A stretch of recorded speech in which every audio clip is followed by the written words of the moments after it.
Perlumbaan pusingan kelima kejuaraan Cup Prix Malaysia Petronas, pelumba High Ref SCK Honda Racing Muhammad Helmi Azman seakan tiada tandingan apabila berjaya merakam kemenangan ketiga pada musim ini di Litar Utara Sepang petang tadi. Biarpun terpaksa memulakan perlumbaan dari barisan kedua setelah mencatat masa ke-6 terpantas dalam sesi shootout CP150, strategi perlumbaan pelumba Honda tersebut nyata tidak terjejas.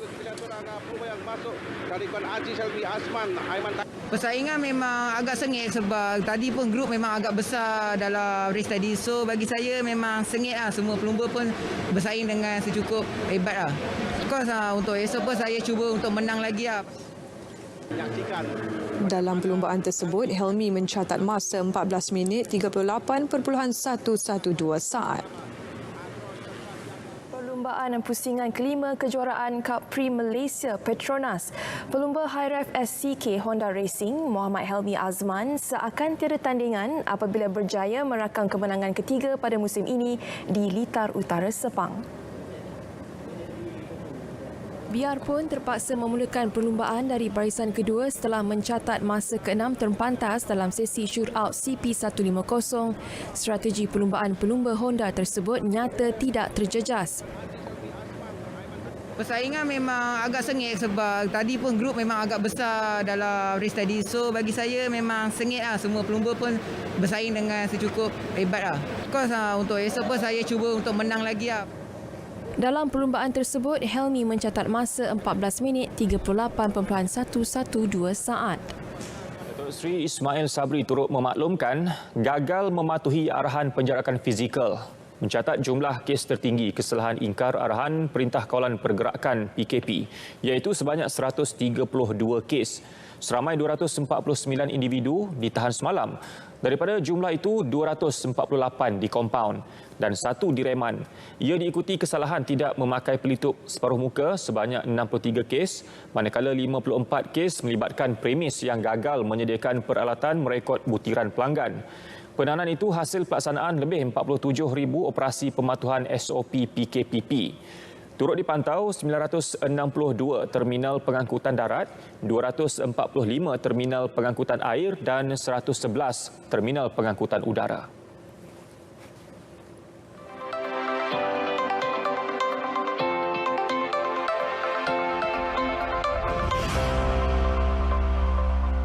Ismail dan Syuhada, terima kasih. Selamat pagi semua untuk penonton Selamat Pagi Malaysia. Hari ini saya bawakan seperti dimaklumkan di Taman Cenada ni di pasar Phuket Walk, di mana di sini terjual pelbagai jenis ikan. Kalau kita dapat kongsikan ada 52 tong terdapat di pasar ini. Maknanya ada 52 jenis ikan, pelbagai jenis yang dijual pada harga difahamkan dengan harga yang sangat berpatutan. Dan untuk menerangkan lebih lanjut tentang konsep ataupun pasar Phuket Walk ni, bersama dengan saya pengurus pasar Phuket di Johor Bahru ni, Encik Azwan Muhammad Ali. Encik Azwan, selamat pagi. Selamat pagi. Saya Azwan, pengurus Phuket untuk Johor Bahru. Jadi boleh kongsi dengan penonton Selamat Pagi Malaysia ni, apa yang dibawakan di sini? Ada 52 jenis ikan difahamkan. Apa istimewanya? Istimewa Phuket ni, kita bawa ikan segar daripada laut, terus kita turun ke tapak untuk kita buat jualan secara borong kepada pengguna. Jadi kepada mereka boleh pilihlah ikan yang pelbagai jenis, yang harga yang memang berpatutan, harga memang murah. Saya mensasarkan dekat sini untuk golongan B40. Jadi kawasan sini memang saya tengok memang bersesuaian di Pasir Gudang ni. Untuk ramai yang terkesan dengan pandemik 19, jadi saya bawalah segala jenis ikan yang segar daripada laut terus ke tapak. Jadi saya difahamkan juga ini merupakan konsep kedua pasar Phuket selepas yang pertama di Kuala Lumpur, betul ke? Betul. Yang pertama kita buat dekat HQ Sungai Buloh. Sana mendapat sambutan daripada penduduk-penduduk sekitar, daripada masyarakat sekitar yang terkesan. Jadi diorang pun diorang amat berpuas hati dengan harga yang kita bagi, yang kita tawarkan, amat-amat berpatutan. Jadi dengan musim pandemik COVID-19 ni, kita tengok orang pun dah mula nak ramai. Macam pihak tuan sendiri, macam mana nak dari segi kawalan SOP tu bagi memastikan tempat ni bukanlah lokasi penularan? Kita amat menitik beratkan pasal SOP. Jadi di pintu depan sana kita sediakan tempat untuk laluan masuk dan satu laluan keluar. Untuk keluar, dan tempat di sini dia bayar untuk kaunter, dan di sini juga akan ada satu jarakan untuk mematuhi SOP. Jadi benda ni hari ini dengan semalam ataupun kita akan ada lagi konsep yang sama ni setiap minggu?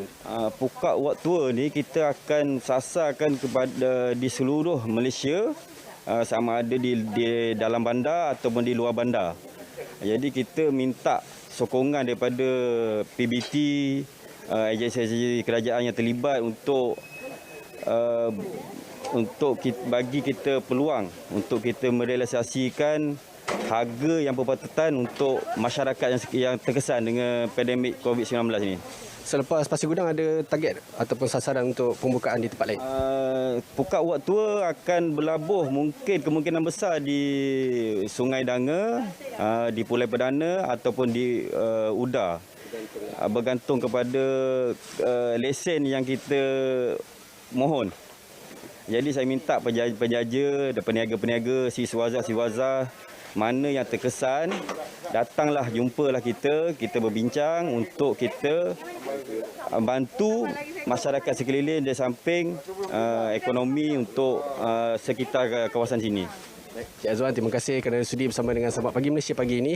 Jadi itu dulu yang dapat saya kongsikan dari Taman Cendana Pasir Gudang ini. Jadi kepada anda yang masih berkesempatan untuk mencari ikan ataupun menu untuk dimasak tengah hari nanti dengan harga yang berpatutan, sebenarnya sini adalah salah satu lokasi di Pasir Gudang ni yang boleh anda pilih.